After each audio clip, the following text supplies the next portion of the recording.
Yo, what is up guys? It is Nick, or the Notorious Fantasy, back again today with another fantasy football video. Today's video is trade targets for week 4. These are all guys that you can buy low on and get on the cheap because due to either week 3 poor performance or poor performance for the first 3 weeks of the season, I think it's going to get better for all of these guys. Now, before I start the video, I'd like to ask if you could please go down below and click that subscribe button because not only is it going to help me, it's also going to help you guys because I'm going to help you guys dominate your fantasy football season. I produce over 12 videos every single week as well as 2 live streams, one Thursday night, one Saturday before the games. So you got to make sure you click that subscribe button and the notification bell next to it to get notified for all the videos, all the streams. You're not going to want to miss out. So let's get right in the video.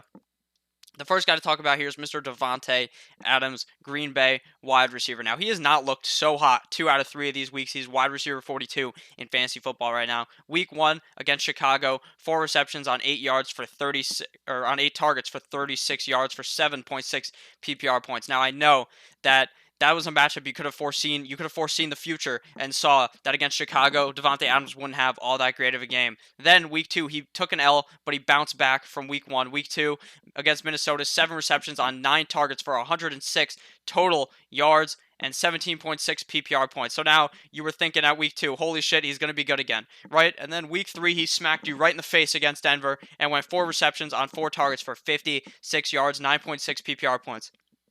Now, we all can see one blatant thing here. He has scored 0 touchdowns in 3 games. Last year, he had over 10 touchdowns. He's had over 10 touchdowns 3 years in a row. So you think this year it'll be any different? The answer is no. Aaron Rodgers said that he believes that he needs to target Davante Adams more. Any man who or woman who is watching the games could see that they need to target Davante Adams more. I think that this week he will bounce back yet again and look great. I'm so confident that he's going to be great this year, and a lot of people are trying to sell him thinking that he's trash, when in reality, he's going to be amazing. The next guy to talk about here is Robert Woods against he's on the LA Rams. He's a wide receiver. Now, he's not had a hot start besides week 1, wide receiver 45 currently. Week 1 against Carolina, 8 receptions on 13 targets for 70 yards and 16.6 PPR points. Then week 2, it went all downhill against New Orleans. 2 receptions on 2 targets for 33 yards, 6.2 PPR points. Now, I know that stat line looks bad, but he did have a touchdown called back. He had multiple catches called back. It's like every time Woods catches the ball, the Zebras throw their fucking yellow flag straight onto the field because they don't like to see Robert Woods winning. Week 3 against Cleveland, 3 receptions on 8 targets for 40 yards, 8.8 PPR points. So week 1, he was good. Week 2, he shit right in your face. And week 3, he played A-OK. But I think week 4, he will have a bounce back. I'm pretty sure and pretty confident in him all the rest of the season. I think a lot of guys are trying to trade Robert Woods away, thinking he's going to be trash, when in reality, I think he is going to get better. Jared Goff is going to get better. The whole team is going to get better.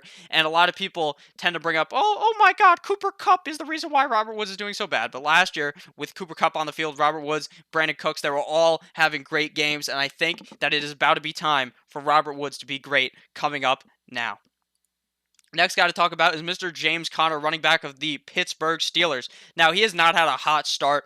You could say that for a lot of these guys. This is not the hottest start at all. Week 1 against New England, 10 attempts for 21 yards, 4 receptions for 44 yards, 10.5 PPR points. Week 2 up against Seattle, 11 attempts for 33 yards with 1 touchdown, 3 receptions for 12 yards, 13.5 PPR points. Week 3 against San Francisco, 13 attempts for 43 yards, 4 receptions for 14 yards, and 7.7 PPR points. Week 4, he's playing up against the Bengals. The Bengals are a sorry-ass team. They will let James Conner run through him. I think James Conner's in for a bounce back coming now. Week 4, I think he's going to bounce back here, and from week 4 on, he's going to have a lot more confidence and be able to ball out like we saw all of last year. We saw last year he was a waiver wire pickup, went from a waiver wire pickup to a championship potential winning back had he not gotten hurt towards the end of the year. We know this year he's going to be just the same, and I think it'll be this given week 4, that he turns it around, but I do know he will eventually turn it around. Next guy to talk about here is Mr. David Montgomery, Chicago running back. Now, he picked it up after week 1 with a lot more use, so I think we could see huge games out of him.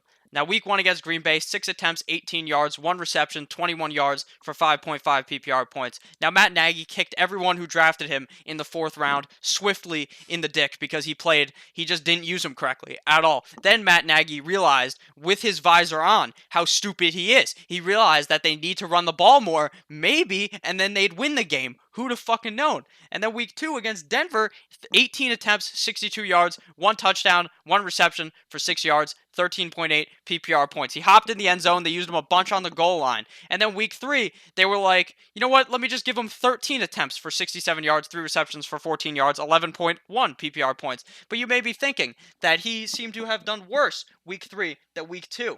And you want to know why? It's because Matt Nagy is so clueless that he was running the ball with core Darrell Patterson instead of one of the better running backs in the game, David Montgomery. How stupid is this guy? Eventually, he's going to figure out that he is dumb and that he needs to give the ball more to David Montgomery. I'm sure it'll be soon, and I'm sure that you could still buy him on the cheap, given that he hasn't had any games over 15 PPR points.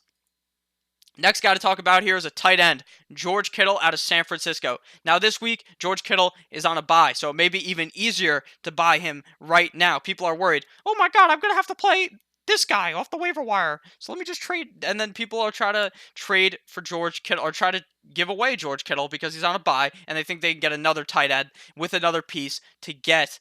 And then they'll be more comfortable playing that guy this week. So George Kittle has not performed up to expectations. Week 1 against the Buccaneers, 8 receptions on 10 targets for 54 yards, 13.4 PPR points. Now in that game, he caught like 2 touchdowns, and the refs, just like against Robert Woods, they hate him. Flags everywhere, fucking covering the field because apparently wasn't a touchdown, but he has had touchdowns called back, so I am confident that he will hop in the end zone soon. Week 2 against the Bengals, 3 receptions on 3 targets for 54 yards, 8.5 PPR points. Week 3 against the Steelers, 6 receptions on 8 targets for 57 yards, 11.7 PPR points. Now, he has not put up over 15 PPR points, so a lot of the guys that own George Kittle probably panicking. Probably like, God damn, I wasted my 3rd round pick. No, you didn't. If you have him, you hold him. But so you guys are trying to get these guys. So go out, go get George Kittle, find that fair trade, and destroy your opponent because they're so stupid that they traded you George Kittle. The next game here, or not the next game, I should say, the next and final player on the board here is Mark Andrews, the last trade target, Baltimore tight end. Week 1 and week 2, he went hard in the fucking paint, and then week 3, he had a poor week 3 performance. So a lot of owners panic heavily on these tight ends. Tight ends are very volatile. 1 week, unless you're like Travis Kelce, 1 week you may have 10 points, then the next week you may have 0 points. But Mark Andrews was injured week 3 and performed poorly, but I think that he will be back week 4 playing great. Now, week 1 against Miami, 8 targets for 8 receptions for 108 yards and 1 touchdown, 24.8 PPR points. Great game. Week 2 against Arizona, 9 targets with 8 receptions for 112 yards and a touchdown. Even better performance, 25.2 PPR points. Week 3 up against Kansas City, 7 targets with 3 receptions for 15 yards and no touchdowns, 4.8 PPR points. Now, you might look at that and be like, now Mark Andrews is not going to get as much usage. No. He's going to get the same amount of usage. He's going to get a lot of balls thrown his way. Now, last week, Mark Andrews was wide open in the end zone, put his hands up. They're fucking playing his song. The butterfly flies away. He's wide open in the goddamn end zone. And he's putting his hands up, and Lamar Jackson gave him the goddamn Jordan shrug and didn't throw him the ball and decided to do it all because he's Lamar Jackson, the Heisman winner, and thinks he can do it all. He tried to run it, didn't score the touchdown. Mark Andrews wide open, would have scored the touchdown. Had he have thrown him that ball, he has like 10, 11, 12 fantasy points because I'm not that good at math. And then you are having an amazing game, or another solid game for Mark Andrews, and you wouldn't even be able to buy him this low. I think a lot of owners are panicking on Mark Andrews, and I think you can definitely get him on the cheap. So thank you guys all for watching this video. If at any point you ended up having a chuckle, you ended up enjoying, knock one time if you're with me. Click that subscribe button down below. Click that notification bell. And have a great goddamn day. I love you all. I'll see you guys with some more videos later. Goodbye.